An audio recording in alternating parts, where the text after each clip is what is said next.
Hello everyone.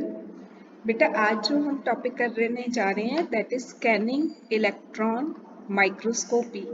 ठीक है, जिसको हम शॉर्ट फॉर्म में सैम भी बोलते हैं, SEM।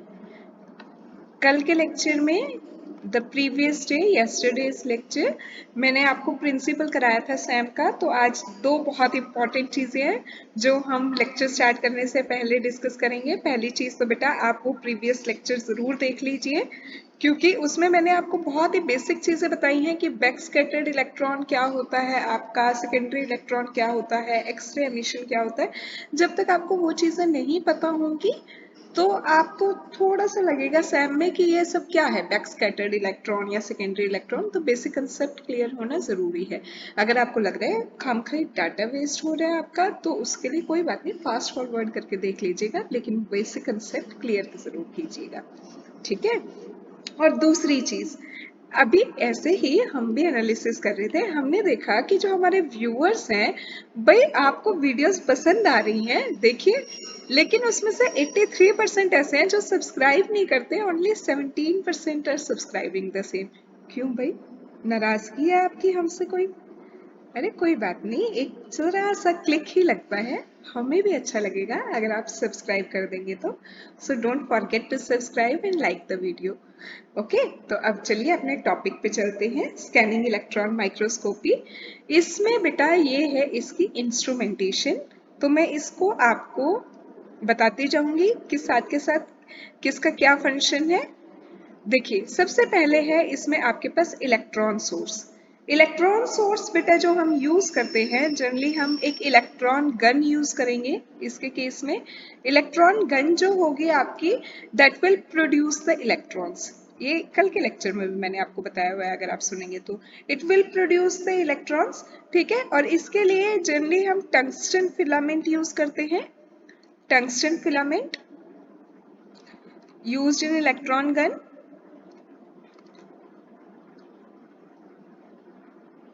ठीक है जी। It emit the beam of electron at a very high voltage. बहुत ही हाई वोल्टेज पे ये इलेक्ट्रॉन्स एमिट करेगा।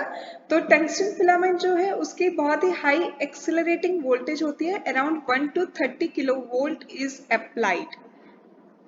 Around 1 to 30 kilo volt is applied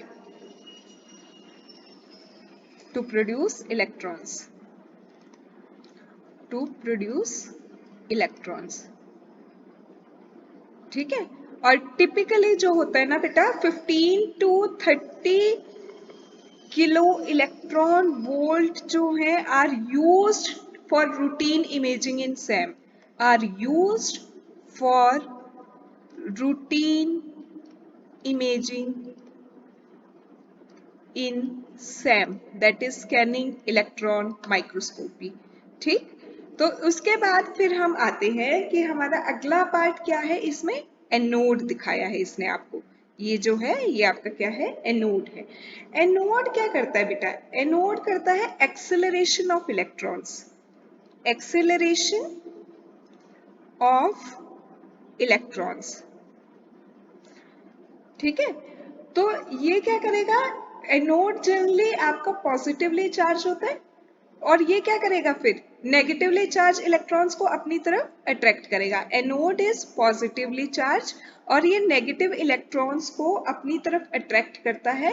negative electron को अपनी तरफ अट्रैक्ट करेगा तो क्या होगा, this anode will accelerate the velocity of electron. उसकी वजह से एक्सेलरेशन, वेलोसिटी जो है वो इंक्रीज हो जाएगी इलेक्ट्रॉन्स की। ठीक है, यहाँ पे जो हमने बात की थी।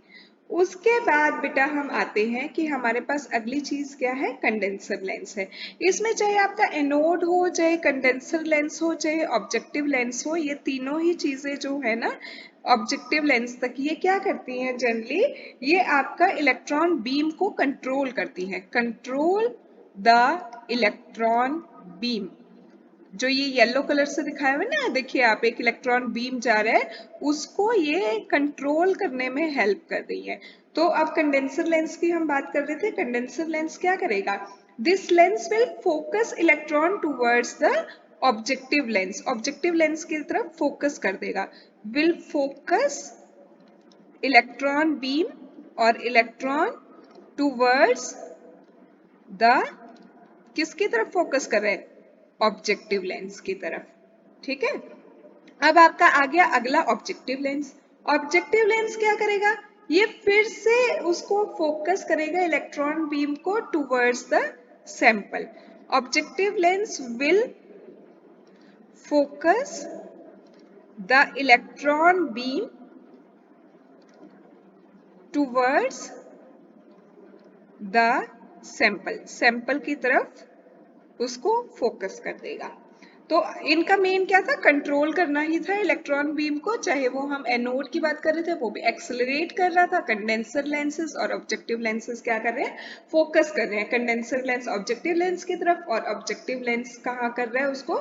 सैंपल की तरफ। तो अब हम आ जाते हैं अपने सैंपल पे कि ये कह रहा है कि सैंपल की तरफ ऑब्जेक्टिव लेंस ने इलेक्ट्रॉन बीम को फोकस कर दिया।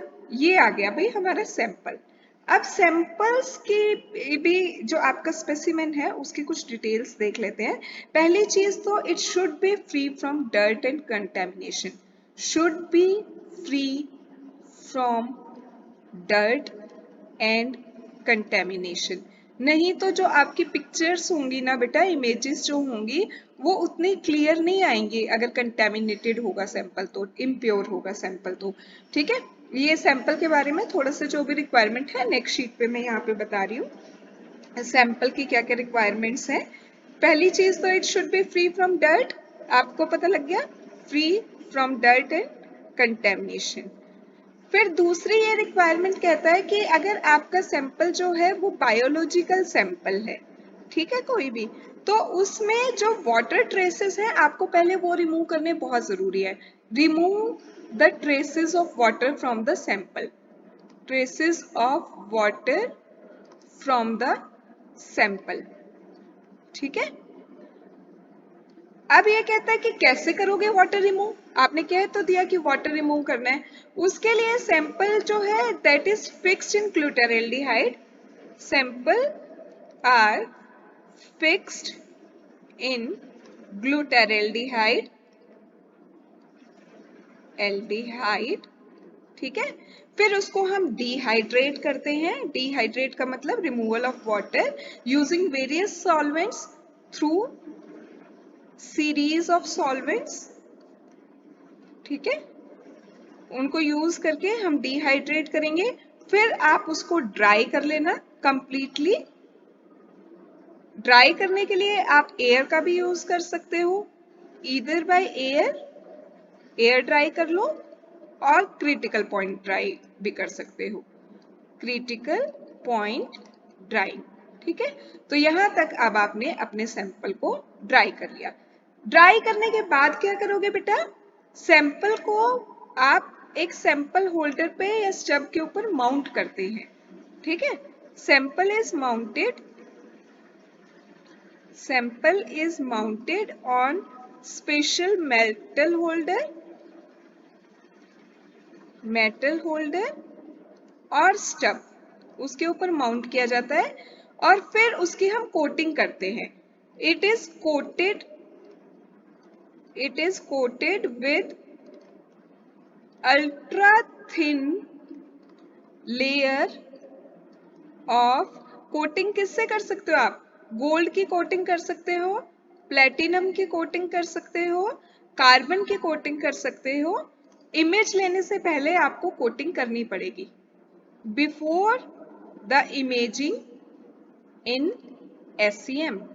ठीक है, सैम में इमेजिंग से पहले आप उसको कोट कर लेना। अब भाई थिकनेस जो होती है ना, ये जो आपकी कोटिंग है उसकी, हम उसे स्पूटर कोटिंग भी बोलते हैं, उसकी जो थिकनेस होती है कोटिंग की दैट इज अराउंड 10 नैनोमीटर के अराउंड होती है। ठीक है, ये जो कोटिंग होती है ना बेटा, ये बहुत ज्यादा यूजफुल होती है, is very useful in Sam. अब आपको लगेगा कि ऐसे क्या यूज है भाई कि हम उसको पहले कोटिंग करेंगे, वो भी प्लेटिनम के साथ या गोल्ड के साथ। ठीक है, क्योंकि आपका जो सैंपल है that may be beam sensitive भी हो सकता है। आपका जो सैंपल है बीम सेंसिटिव मतलब इलेक्ट्रॉन बीम से इंटरेक्ट कर सकता है, रिएक्ट कर सकता है, या फिर आपका सैंपल नॉन कंडक्टिव भी हो सकता है। दो टाइप के हो जाते हैं। तो इसलिए कोटिंग जो है वो बहुत ही ज्यादा जरूरी होती है। कोटिंग इज एसेंशियल, आप इस स्टेप को स्किप नहीं कर सकते हैं। ठीक है, अब ये जो कोटिंग कर रहे हैं ना, इसको हम क्या बोलते हैं? स्पुटर कोटिंग भी बोलते हैं, या फिर हम इसे अल्ट्रा थिन कोटिंग भी बोलते हैं। अल्ट्रा थिन क्योंकि बहुत ही पतली 10 नैनोमीटर तक की कोटिंग कर रहे हैं ना। इससे क्या होगा बेटा, ये सैंपल को डैमेज नहीं होने देगा, will prevent the damaging of the sample. ठीक है, आपका जो सैंपल है वो डैमेज नहीं होगा। किससे? जब आप उस पर इलेक्ट्रॉन बीम डाल रहे हो, इलेक्ट्रॉन बीम से। Sample bye electron beam interaction. Electrons जो हैं, क्योंकि आपने बीच में कोटिंग कर दी, अब डायरेक्ट सैंपल के साथ इंटरेक्ट नहीं करेंगे। अगर आप कोटिंग नहीं करते, एल्स क्या होता, आपका सैंपल जो है वो इंटरेक्ट कर जाता, वो इंटरेक्ट करता विद इलेक्ट्रॉन्स, और इंटरेक्ट करता तो उससे क्या होता, वो डैमेज हो जाता, एंड गेट डैमेज्ड। ठीक है, ऑपरेटिंग कंडीशंस। अच्छा, अभी हम एक बार नॉन कंडक्टिव की हमने, क्योंकि यहाँ पे दो टाइप के बोला था, एक तो हमारा बीम सेंसिटिव है। बीम सेंसिटिव आपको पता लग गया होगा कि इलेक्ट्रॉन बीम से इंटरेक्ट कर जाए अगर सैंपल, तो उससे बचाने के लिए हम कोटिंग करते हैं। दूसरा हमने बात की थी नॉन कंडक्टिव की। तो नॉन कंडक्टिव सैंपल में ये क्या कहता है बेटा आपको? नॉन कंडक्टिव सैंपल, उसमें ये कहता है कि जब भी आपका इलेक्ट्रॉन बीम जो है ना, वो अगर स्ट्राइक करेगा सैंपल के सरफेस को, स्ट्राइक सैंपल सरफेस, तो क्या होगा उससे कि आपका जो इलेक्ट्रॉन है बीम का, that will get trapped by the sample. Electron of beam, beam के जो इलेक्ट्रॉन है will be trapped, will be trapped by the sample। ठीक है, और इस सैंपल क्या करेगा? इलेक्ट्रॉन ट्रैप का काम करेगा, and it will act as, it will act as sample trapper. Sample को, सैंपल क्या कर रहा है? इलेक्ट्रॉन ट्रैपर का काम कर रहा है। It will act as electron trap, उसने इलेक्ट्रॉन को ट्रैप करके अपने पास रख लिया। तो अब हमने जब अल्ट्रा थिन कोटिंग की ना, आपकी जो अल्ट्रा थिन कोटिंग है, दैट विल हेल्प, वो क्या करेगी? स्प्रेड, हेल्प करेगी किसमें? Spread the accumulated electrons in the sample. जो सैंपल के अंदर ट्रैप हो गए ना, एक्यूमुलेट हो गए हैं, उन इलेक्ट्रॉन्स को स्प्रेड करने में हेल्प करता है। Spread the accumulated electrons on the surface. ठीक है, तो अब कोटिंग का पता लग गया क्यों करते हैं कोटिंग। ऑपरेटिंग कंडीशंस की भी चलो एक बार बात कर लेते हैं कि किन कंडीशंस पे हम सैम करते हैं, एससीएम करते हैं। ये कहता है कि सैम इंस्ट्रूमेंट जो होता है that is operated at very low vacuum, at low vacuum conditions. ठीक है, जनरली जो होता है that is 0.1 to 0.0001 pascal, means 10 raised to the power -4 pascal, इस कंडीशन पे ऑपरेट करता है। लेकिन अगर आपका सैंपल वोलाटाइल है, in case of volatile sample, volatile sample, तो हम वेरिएबल प्रेशर सैम यूज करते हैं।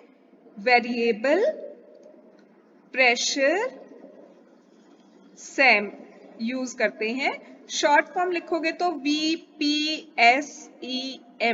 हम यूज करेंगे, और उसमें जो प्रेशर यूज किया जाता है इज यूज्ड हैविंग प्रेशर, भाई ये एक एस लिख लेना, is used having pressure up to 4 kilo pascal तक का प्रेशर हम प्रोवाइड करते हैं। ठीक है, तो यहाँ तक आपको समझ आया ऑपरेटिंग कंडीशन क्या है, सैंपल कैसा होना चाहिए, सैंपल की कोटिंग कैसी होनी चाहिए। तो अब फिर हम वापस अपने इंस्ट्रूमेंटेशन पे आते हैं। यहाँ तक हमारा सब हो गया कि किस लेंस का क्या काम है, सैंपल कैसा होना चाहिए। अब देखिए आपको दिख रहे हो तो यहाँ पे कुछ डिटेक्टर्स हैं, डिटेक्टर्स रह गए हैं बेटा। तो डिटेक्टर ये कहता है generally 3 type of detector are possible, 3 detector लगे होते हैं। उनमें से एक होता है आपका, देखिए ये रहा सेकेंडरी इलेक्ट्रॉन डिटेक्टर, एक होता है आपका एक्सरे डिटेक्टर, एक होता है आपका बैक स्कैटर्ड इलेक्ट्रॉन डिटेक्टर। तो इनके बारे में और फटाफट एक बार पढ़ते हैं कि किस डिटेक्टर का क्या काम है। तो पहला है आपका सेकेंडरी इलेक्ट्रॉन डिटेक्टर, ठीक है, इसको सेकेंडरी इलेक्ट्रॉन के नाम से एससी डिटेक्टर भी बोलते हैं। सेकेंडरी इलेक्ट्रॉन जो है सैम में सबसे ज्यादा वही होते हैं सेकेंडरी इलेक्ट्रॉन्स। वीडियो देख लीजिएगा, फिर से कह रही हूँ इनके बारे में कि बैकस्कैटर्ड इलेक्ट्रॉन क्या है, सेकेंडरी इलेक्ट्रॉन क्या है, प्रीवियस वीडियो देखिएगा। तो बहुत ज्यादा सेकेंडरी इलेक्ट्रॉन निकलते हैं and they are detected by a suitable detector, that is secondary electron detector. Secondary electron detector में जो हम जनरली डिटेक्टर यूज करते हैं दैट इज एवरहार्ट थॉर्नली, इसको ईटी डिटेक्टर भी बोला जाता है। ईटी डिटेक्टर यूज करते हैं। ये ईटी डिटेक्टर क्या करता है, it is most commonly used to detect secondary electrons. Secondary electrons को डिटेक्ट करने में काम आता है ये, ठीक है। ईटी डिटेक्टर जो होता है ना बेटा, ये जो अभी हम बात कर रहे थे एवरहार्ट थॉर्नले डिटेक्टर जो है, दैट कंटेन बायस्ड ग्रिड होती है उसके अंदर, कंटेन्स बायस्ड ग्रिड्स, जो कि ये ग्रिड जो होती है बेटा ये पॉजिटिवली चार्ज होती है ये ग्रिड्स। अब ये पॉजिटिवली चार्ज है तो ये क्या करेंगे, ये अट्रैक्ट करेंगे सेकेंडरी इलेक्ट्रॉन को, क्योंकि इलेक्ट्रॉन तो आपके नेगेटिवली चार्ज है, उनको अट्रैक्ट करेंगे। कर लिया जी अपनी तरफ अट्रैक्ट, तो उससे क्या होगा फिर ये इजीली एनालाइज हो जाती हैं, इजीली एनालाइज हो जाते हैं आपके सेकेंडरी इलेक्ट्रॉन्स जो है। सेकेंडरी इलेक्ट्रॉन जो ईटी डिटेक्टर से डिटेक्ट होते हैं they will produce the basic imaging in Sam. तो आपकी जो बेसिक इमेज आती है इन SEM that is obtained from the ET detector, ET detector से बेसिक इमेज मिल जाती है आपको। उसके बाद हमारा दूसरे टाइप का डिटेक्टर था बेटा, दूसरे टाइप का जो आपका डिटेक्टर था वो आपका था बैक स्कैटर्ड डिटेक्टर। ये नाम से ही पता लग रहा है बैक स्कैटरिंग इलेक्ट्रॉन को डिटेक्ट करेगा, ठीक है। तो इसको हम बैक स्कैटर्ड को क्या लिख दे, back scattered electron detector.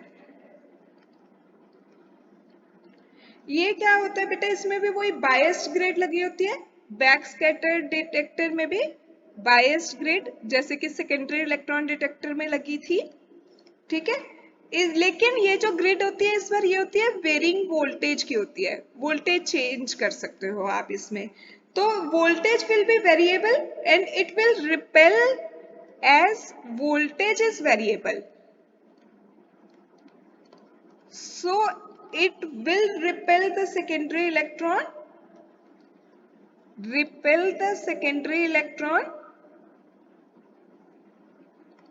and attract back scattered electron को अट्रैक्ट करेगी। क्यों भाई, बिकॉज एनर्जी जो है ना बेटा बैक स्कैटर्ड इलेक्ट्रॉन की that is higher as compare to secondary electron. Energy of back scattered electron is higher than secondary electron, उससे ज्यादा एनर्जी होती है। सो बैक स्कैटर्ड डिटेक्टर जो है ना वो क्या करेगा, वेरिंग वोल्टेज का लेते हैं हम, जो कि डिफ्रेंशिएट कर लेगा इजीली कि आपके जो इलेक्ट्रॉन है वो बैक स्कैटर्ड इलेक्ट्रॉन है या सेकेंडरी इलेक्ट्रॉन है।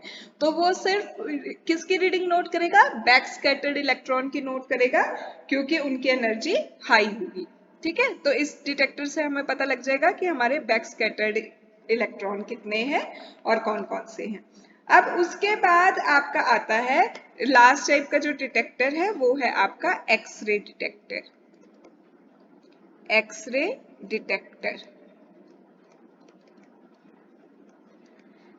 ये क्या करते हैं हम एक्सरे डिटेक्टर को generally inside the sample holder,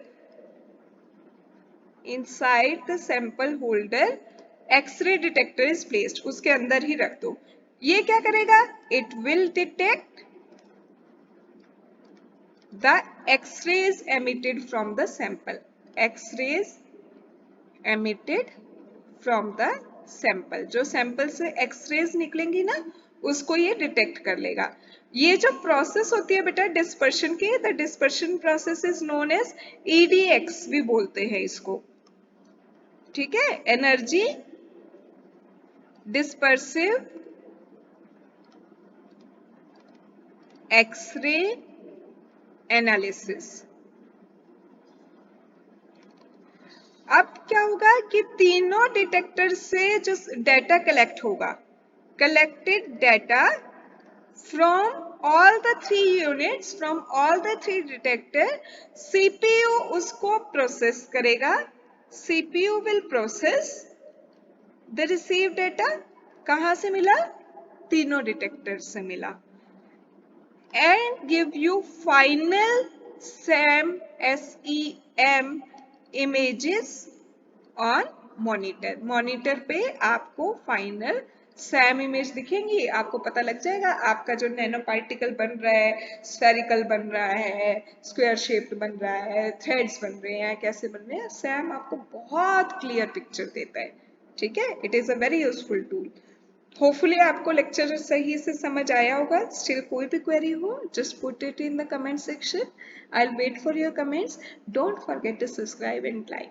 Thank you. Have a very good day ahead. Take care. Bye.